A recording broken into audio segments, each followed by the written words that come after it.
Hi all, this is Once and Future Gamer and welcome to another Pokemon challenge. Last week we took on Pokemon Emerald with a single Nincada and that was brutal at the end for me under, personally, pretty tough circumstances. But hey, that video has done pretty well with it being my first one to hit more than 500 views.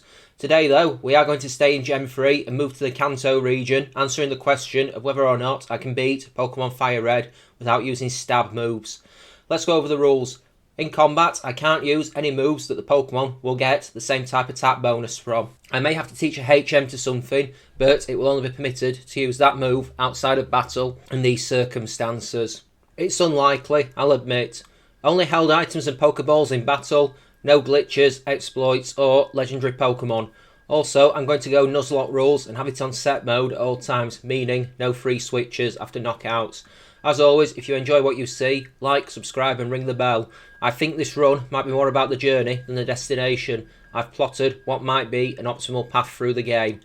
No need for the Universal Pokemon Randomizer this time, though it is a modified file to let trade evolutions evolve outside of battle and to give me the running shoes early to save time. Given of our three choices, none of them have any stab moves at this point. I pick Charmander and move on, nicknaming the lizard Burner. There'll be a pattern going with the nicknames in this team video, and the first person who gets it gets a Pokemon nicknamed after them in an upcoming run. Not that it'll matter too much, but Burner has the naive nature, so increased speed and less special defence. I can live with that. We fight the rival and his Squirtle, and this is very much the traditional starter versus starter fight. No doubt he's confused by the whole thing, that he's not facing something unusual or random. Hey, last time we played this game, it was a normal we started with. Anyway, Squirtle hits us just a touch harder than we hit it, and despite us dragging it close to the brink, it is a fight that we lose. That's not good. I'm not worrying too much about EVs in this game because if I'm specifically training them, it'll take about 5 times longer. I go to Route 22 as soon as I get Pokeballs and catch my first Pokemon, a Mankey, who I nicknamed Chaser. I'm still running on a theme and it's related to a video game that I did a full playthrough on.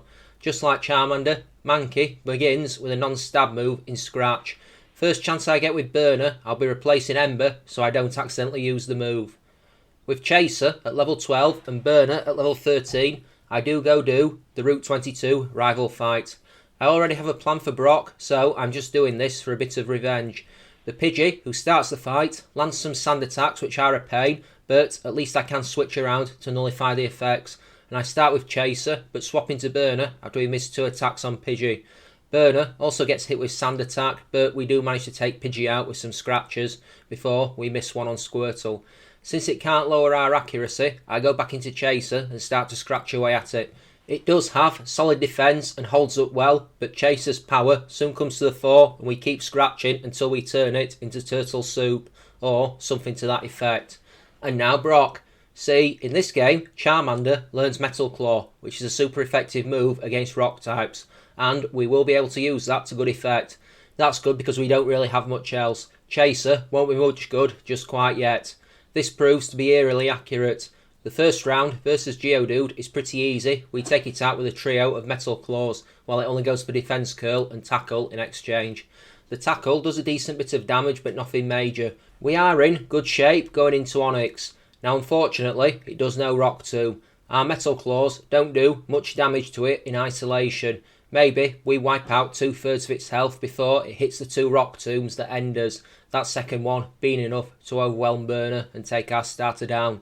Unfortunately, Chaser can't really do much to Onix with Scratch, and while the Rock Tomb doesn't do too much damage, the Tackle does hit us hard and we lose. I go again and I do have a bit of a better strategy this time. I don't want to power level too much at this point. I think we can do this at a lower level, so let's find out. Once again, I start with Burner versus Geodude. Burner is a bad nickname in hindsight since we can't actually burn anything and take it out with the 3 Metal Claws. It only goes for 2 Defense Curls and thankfully doesn't fight us. The moment Onix comes out, I switch straight out into Chaser and begin to leer at it. That sounds wrong on so many levels. We manage to get 6 leers and a scratch off before it takes Chaser down. Weirdly, as I said previously, the Tackle actually does do more damage than the Stab Rock Tomb, but not weird considering that we resist rock, I suppose. Anyway, Chaser does get laid out onto the canvas, but we've weakened Onix defences enough with Leah for Burner to come in and immediately take it out with one metal claw, giving us badge number 1. Also, as a bonus, Burner evolves into Charmeleon. It's weird seeing an evolution in a run, or at least weird not hammering B to cancel the evolution while yelling, "No! No! No!" I get another capture on Route 3, acquiring myself a male Nidoran, who I nickname Brahman. If you are watching my Let's Go Pikachu playthrough, I do promise you I'm not repeating the entire team for that run, since I have a Primeape and a Nidorino on that. Nidoran does get quite a lot of coverage, so I am happy with this. In Mount Moon, he evolves into Nidorino, and while I am puttering about in the dark, I also pick up the Helix fossil. I was going to say the Dome fossil and see if anyone noticed the discrepancy. In Cerulean City, there is a choice between Misty or the rival, and I figure I might take a stab at Misty to see how we stack up. We're not that well set up for a water trainer, but maybe Chaser's new Mega Kick move can do something. Chaser faces off against Staryu, and I begin with a Focus Energy to boost our crit chance. She goes for a bunch of Hardens, and I discover that alas, our crit scratch isn't quite enough to down Staryu, as Misty goes into full "Aha! Screw you!" mode and starts to heal, first using a super potion and then recover a bunch of times. The penultimate turn, she goes for a Water Pulse that eats a chunk out of our health before we take it down. We do land a Mega Kick on Starmie, but it doesn't crit and does less than half, as 2 Water Pulses take us out. Starmie is capable of 2-hitting both Brahman, who does manage to get a peck off, and Burner, who manages to land a scratch for pretty meagre damage. Close, but no banana, as the saying does go. Maybe I'll go hit the rival instead. We face off with Rod on Mah-Dry-Bread, and I begin with Bratman versus Pidgeotto. I figure if I can get it to poison itself with contact, then we're probably laughing out loud. Pidgeotto does use Sand Attack the first turn, and there's definitely something karmic about it not bothering us for the whole fight. It lands a bunch of tackles and poisons itself off our ability, all while we throw attacks with mixed success. Some miss, some hit, but ultimately Pidgeotto does go down. I swap into Chaser for Abra, Focus Energy, and take it out with Scratch, while it tries and fails to use Teleport. Rattata does land a Tail Whip and a Quick Attack, but is 2 hit by Scratch from Chaser, who stands supreme before facing Squirtle. A Mega Kick wipes out most of its health before it withdraws, and a Scratch finishes it off. Victory was ours in this instance. While I'm on the road to Nugget Bridge, I evolve Nidorino into Nidoking so that I can get Thrash. Hey, it's not a stab move and it might help with Misty. I do teach Burner Dig and go make another try on Misty before I leave Cerulean City. I begin with Chaser like I did the last time to face off against Staryu. This time we knock it out without getting hit. A Focus Energy and 2 Scratches. The second one, a crit, cut it down in pretty short order. I have a good feeling about this. Then Starmie comes out and 1 hit crits Chaser with Water Pulse. Crap. That's probably my main shot gone. Bratman hits it with Thrash for decent damage but goes down to 2 Water Pulses, while Burner does land a Dig but it doesn't do much damage and gets confused off the Water Pulse and goes down in pretty short order afterwards. I train just a little more to the south of Cerulean and then make a third attempt. Anyway, this time we get the Focus Energy up with Chaser and start to lay about the Staryu, who goes for a bunch of Hardens, and we don't get an early crit this time. Then she starts being obnoxious and using Recover, which keeps healing it up, right until we do get the crit scratch and end it. Chaser is unlucky versus Starmie once again. There's no crit Water Pulse this time, but it does confuse us, and while we do fight through the confusion, we miss Mega Kick and the second Water Pulse takes us out. This time though, Bratman is fast enough to outspeed Starmie and our Thrash does massive damage to it, to the point that we can 2-hit it. A Water Pulse does do decent damage, but it's not enough, and we take the badge. Next major fight is the rival one on the SSN. In case you're wondering, I'm not making any more captures for a while, although Chaser does evolve into Primeape here, so there is that, and I have a pretty major hang-up about the move Rage all the way from Gen 1, so I don't learn that move. Anyway, the rival fight is pretty straightforward. Burner tears into his team with Relish. We Metal Claw on Pidgeotto and get the attack boost on the first turn, meaning that the second attack takes it down, and then we can unleash absolute havoc on the rest of his squad. taking down the War Turtle with a dig and a crit scratch before it can start to hurt us too badly with Water Gun. Take that! Raticate and Kadabra aren't really capable of standing up to us either. We've picked up a bit of a level lead at this point. It's leaving out the more team members we get. I've got a team of 6 planned, but I can't get the next one until Celadon City at the very least. I'll just do Surge before we head off out of town, and I think Bratman might be able to clean up here. Ground types tend to do well in electric gyms very traditionally, and it's exactly the same case here. So, Voltorb is a bit of a pain as it just survives Horn Attack from my Nidoking and Surge heals it, meaning we have to devote more time to ending it. Pikachu is a one hit with Thrash, but Static does paralyse us. That's not good because it means Surge's signature Raichu can outspeed us and use double team. This is going to be annoying. Oh wait, no, Thrash one hit crit it, let's move on. I don't have much more to say until we get to Lavender Town, and then there's the next rival fight, which I originally figure I'll leave for a bit and head over to Celadon before changing my mind to come back with a vengeance. I've tooled Primate's moveset a bit for both Aerial Ace and Rock Slide, and it is Chaser who begins versus Pidgeotto. Rock Slide ends it. That was quick. Aerial Ace takes down the Execute in pretty short order, and that very same move does the Kadabra in. Growlithe, out next, goes down to a Rock Slide before the War Turtle is last, and it's just a matter of a Mega Kick that bounces off its increased defence thanks to Withdraw before a crit Rock Slide absolutely wrecks it. Chaser really went into that like a furry wrecking ball. Let's go deal with Giovanni in the Rocket's hideout, and let's use one of his own future Pokemon against him.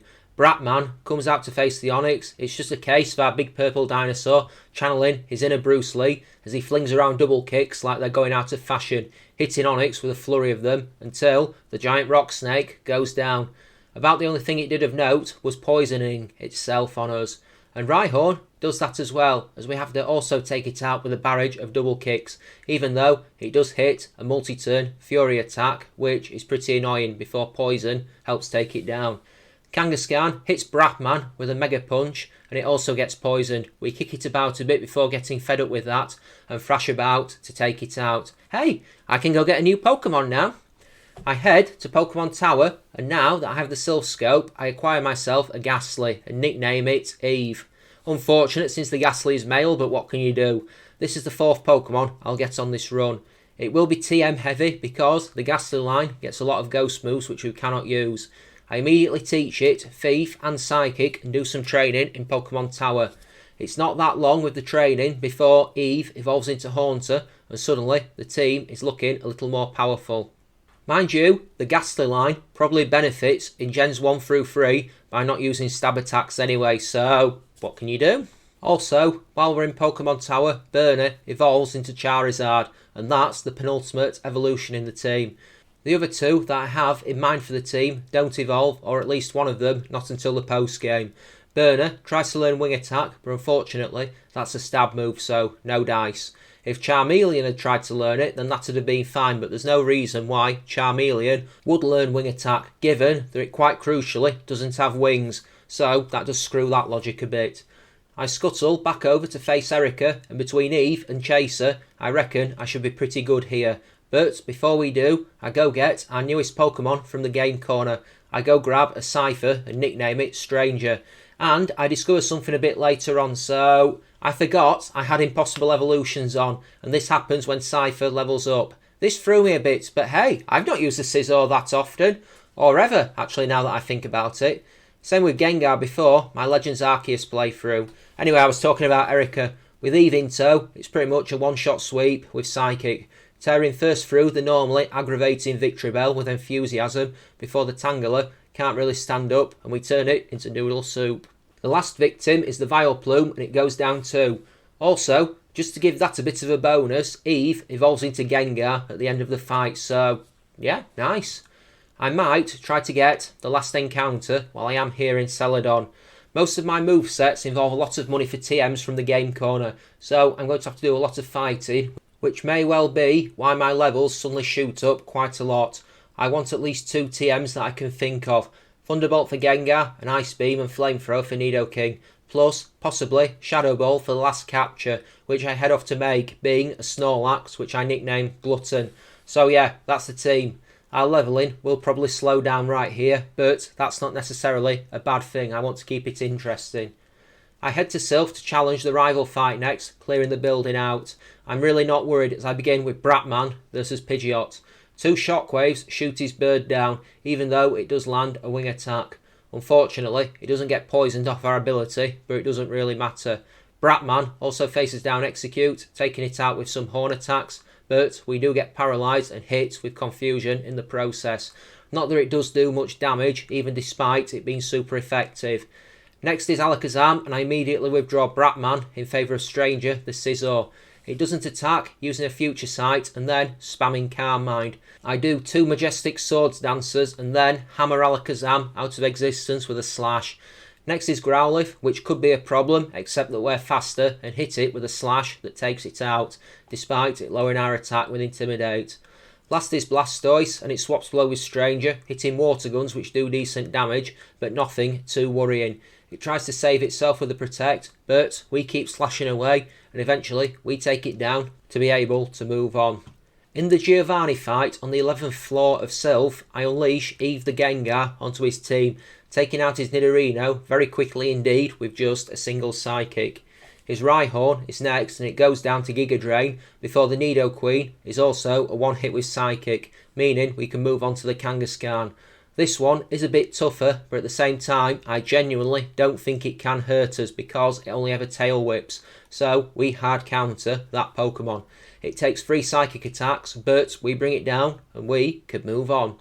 Let's go do Sabrina while we're here. I put Stranger up top and figure I'll see if I can brute force her. The Kadabra is faster and begins to spam Calm Mind, which is worrying. Still, I put up a Swords Dance and an Agility, and then I wonder if she begins to feel worry as we slash through the Kadabra. The Venomoth, out next, provides even less resistance as we cut straight through it, sending it crashing down. And then we do the same thing to her Mr. Mime. Finally, the Alakazam comes out, and Stranger is on a roll, taking it out swiftly with a final slash. It's Fuchsia City next, and I get both the Strength and Surf HMs before going to face Koga, teaching Strength to Chaser and Surf to Bratman. When it comes to Koga, I put Eve up top. Having 4 Pokemon immune to poison will be useful here. Glutton has the immunity ability, as well as Bratman and Eve being poison types and Stranger being steel type. Anyway, Eve one hits the first coffin with Psychic, but unfortunately the Muck, who is out next, is just that bit too tanky to go down to a one hit Psychic. He uses Minimize and heals it before our next Psychic misses.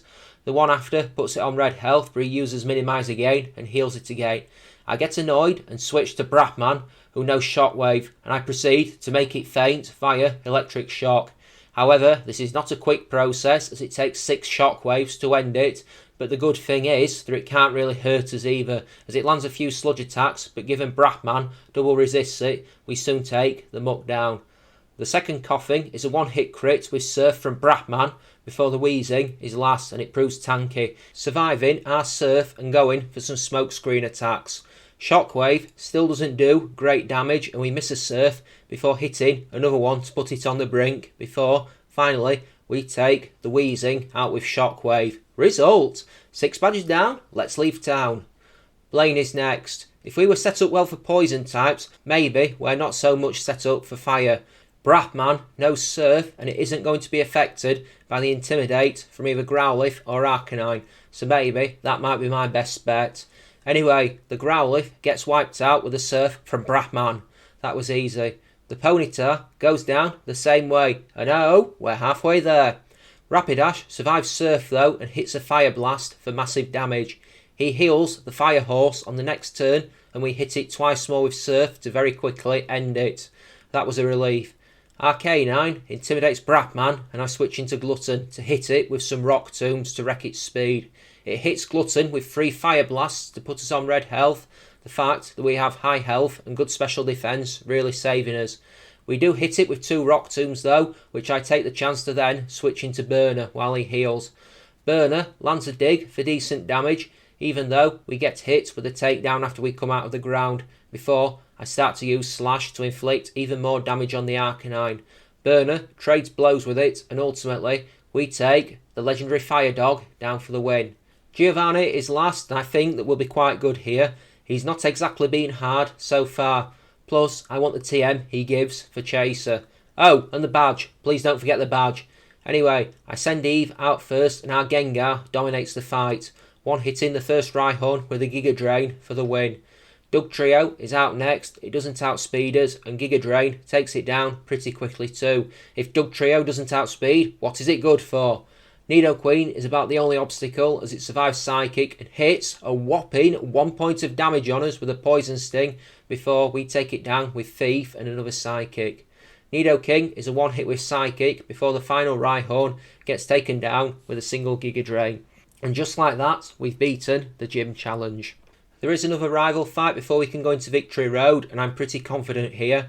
I begin with Bratman to face off with Pidgeot, since it worked so well the last time.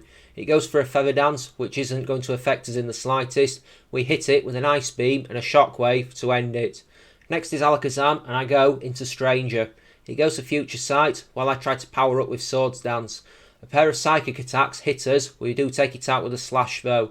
But as Growlithe comes in next, the Future Sight does take down Stranger. Bratman comes back in to end Growlithe with Surf. But the next opponent is Blastoise, and I take Bratman out for Eve. Blastoise puts up the rain and begins to land bites while we counter with Giga Drains to restore our health. It's close, it takes 3 of them, but ultimately Eve stands victorious. He picks Rhyhorn next for reasons that are best known to him, and 1 Giga Drain later, Eve is almost back at full health. Execute is last, and it takes 2 Thief attacks to bring it down, despite it paralysing us with Stun Spore and going into charge up a Solar Beam. We are operating at a level disadvantage now, which isn't particularly good. After Victory Road, these are our levels and movesets as we head into the Elite Four. I get everyone up to level 50, and I guess I will see how it goes. I surely won't need to have everyone at max level for this. I've got some pretty powerful Pokemon with some pretty decent moves. Scizor and Gengar have a BST of 500. Snorlax has 540, Charizard has 534, Nidoking has 495, and the weakest is actually Primeape with 455. Want to have a guess on if I can do this at this level or not? Make your comments now! We head out to face Lorelei, and I begin with Stranger, the Scizor, versus Dewgong. We managed to get an Agility and a Swords Dance up, despite taking big damage from the first Surf. She doesn't press her advantage though, going for Safeguard and Hail, which does give us the chance to get another Swords Dance up. Finally, she goes for Surf again to put us on red health, during which time we get 2 Rock Smashers off to finish Dewgong. Cloyster is next, and with Stranger weak, I go into Glutton, who hits it with Rock Tomb and Brick Break attacks to take it out, despite the Cloyster being immensely annoying and using Protect, as well as putting the Hail back up. It is an attritional fight. At least we can take Slowbro out fairly easily with Glutton, thanks to the use of Shadow Ball that makes things a lot easier. Next out though is Lapras, and this one is a problem.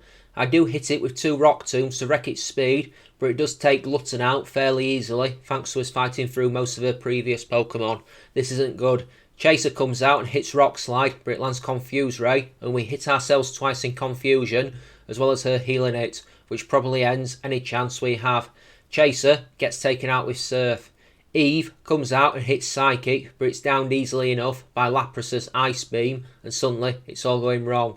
I hit a Rock Smash on it with Stranger to hope for the defense drop, but we don't get it, and we get taken out.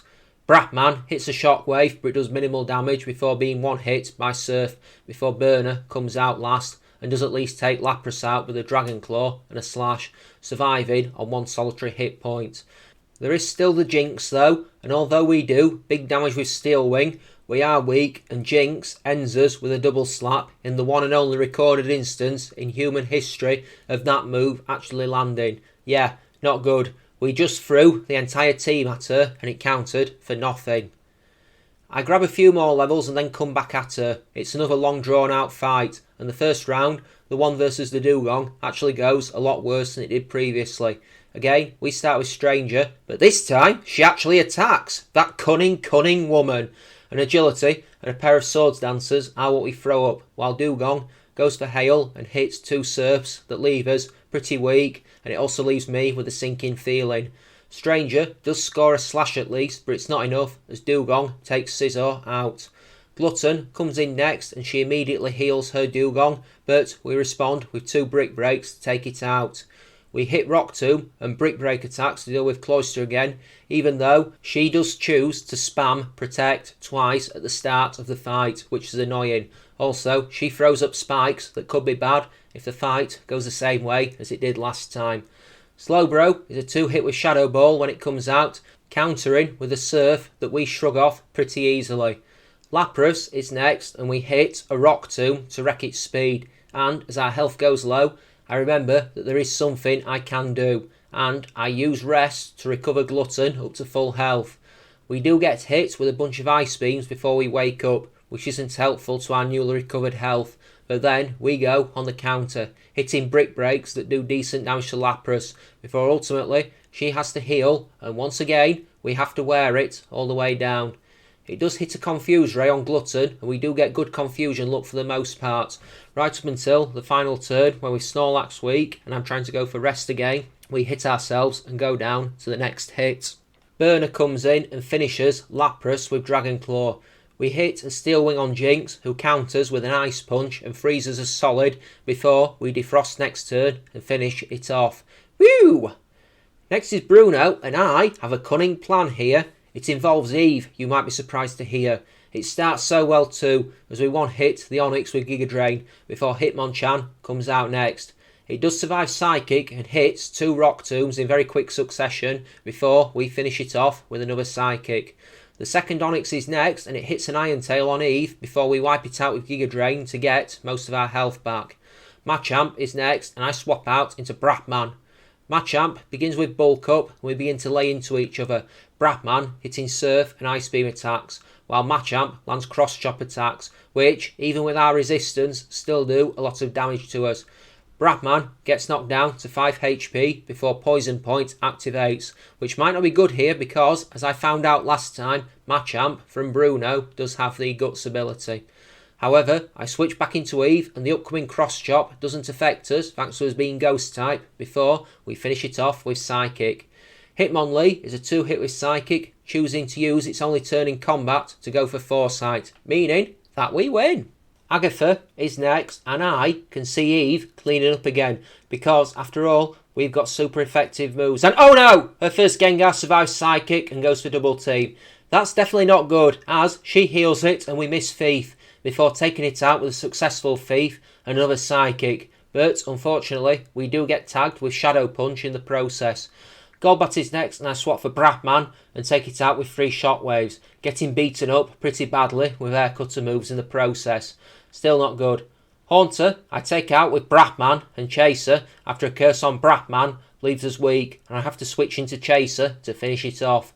Chaser does face off with the second Gengar for a bit, but unfortunately it's not enough and we get poisoned, meaning that I have to bring Chaser out to send Eve back in.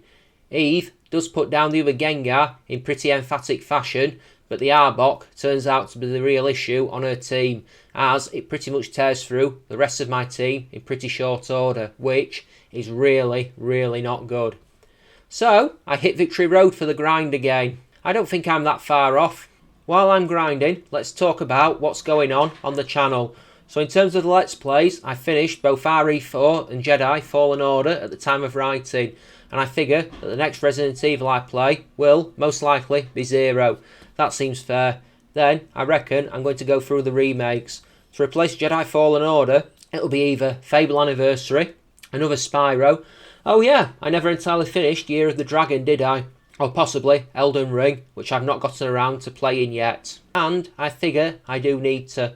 The main comment I can recall from this game was a conversation a few months back about it, and the other person's response was, "Oh, you beat Pokemon Silver with a single Pichu. Yeah, you'll be fine with Elden Ring." Perhaps they drastically overestimate my gaming skills. That Pokemon Silver with a single Pichu challenge feels a very long time ago. And incidentally, the next challenge will be the Big 5-0, challenge number 50. And as you might recall, I mentioned it last week, it's been brought up on my Discord, that will be Pokemon Black with a single Archeops. So, I'm doing a defeatist run, which could be absolutely horrible. I digress. I will play Elden Ring on this channel at some point, but I'm kind of liking the idea of Fable Anniversary at the moment, so it might actually be that instead. Regarding the Pokemon Let's Plays, I think it'll be alternate weeks for alternate games. One week it'll probably be Let's Go Pikachu, one week it'll be Mystery Dungeon. Seems fair. I continue to grind up until it's time to go after Agatha again. I just need Eve strong enough to be able to tear through her, and then I'll be fine. That's it. When I do storm out to face her again, Eve proves to be too much for her, tearing through her entire team with Psychic, knocking out the first Gengar, and then the Golbat with a crit, then the Haunter, and then the Arbok in very quick succession. The final Gengar does survive Psychic, it misses Hypnosis, and then it eats the berry to take its health up out of healing range before we strike a Thief to take it out. Now then, Lance. This one could be interesting because we've got some matchups for him. I decided to go with Stranger versus Gyarados. I don't think it can really hurt us and we might be able to power up. Thanks to the Intimidate, we have to use 4 Swords Dancers to power up to max as well as an Agility. We do the latter first because Gyarados knows Bite, and while it doesn't do much damage, I don't fancy being stun locked. We get to +5 in attack after being hit by a bunch of Dragon Rage attacks, and it just narrowly survives our slash.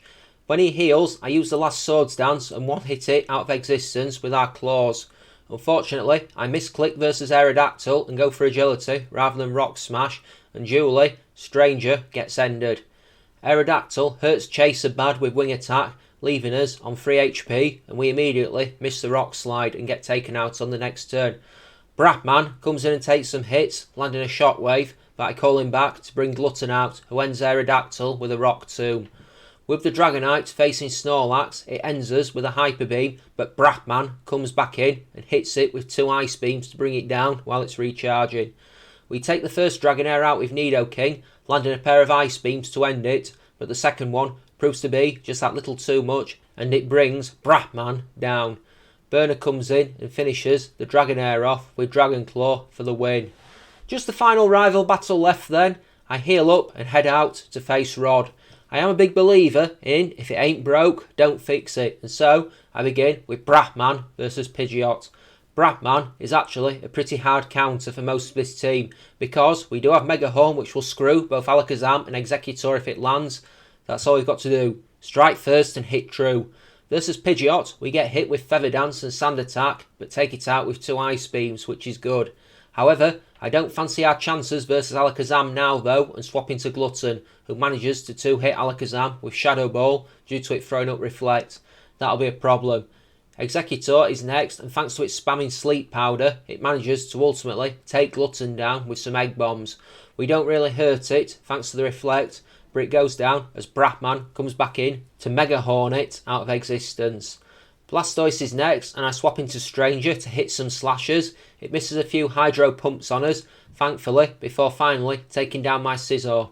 Next is Chaser, who aims a Rock Slide at Blastoise, but it puts up Rain Dance and brings Primate's fight to a close, but we've hurt it. Eve comes out to finish Blastoise off with 2 Giga Drains. Arcanine is next, and I withdraw Eve for Bratman, who lands a Surf on it for decent damage. Unfortunately, the rain stopped the turn before, which doesn't help. I swap into Burner, who does manage to take Arcanine out, and even inflicts some damage on the Rhydon before Charizard goes down to Rock Tomb.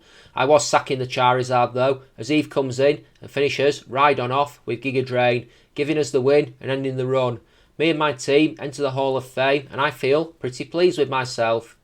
Okay, I don't know how you'll feel about this challenge. Sure, it might not have looked that bad on the surface, but it did take a bit of research beforehand to work out what Pokemon I need with what moveset, how to use my TMs, all that sort of stuff. So I do feel a certain sense of achievement about the whole thing.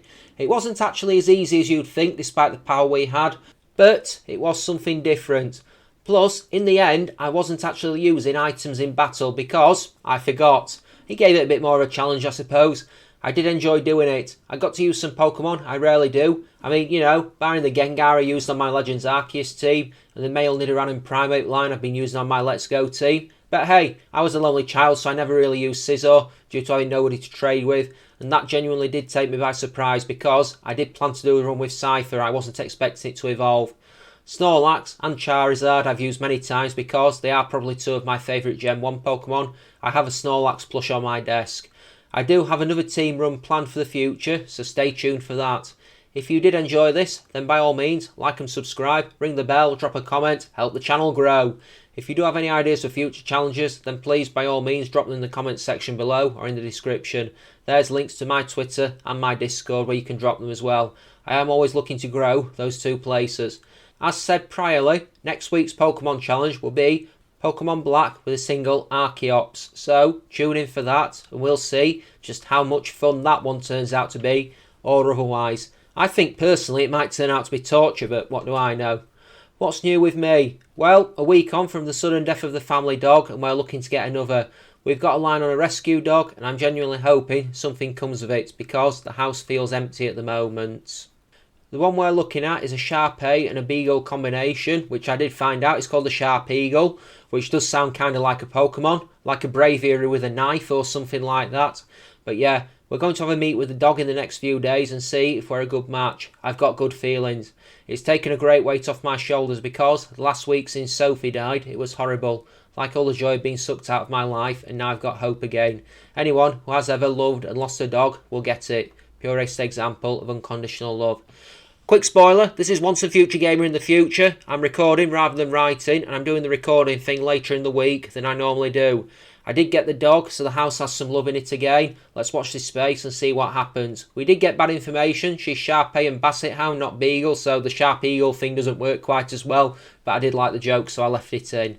I am going to call it a day now, so thanks for watching. I do hope you enjoyed it. As always, this has been Once a Future Gamer, and this has been Pokemon Fire Red without using stab moves. Take care now, have a great day, and see you next time. Bye bye now.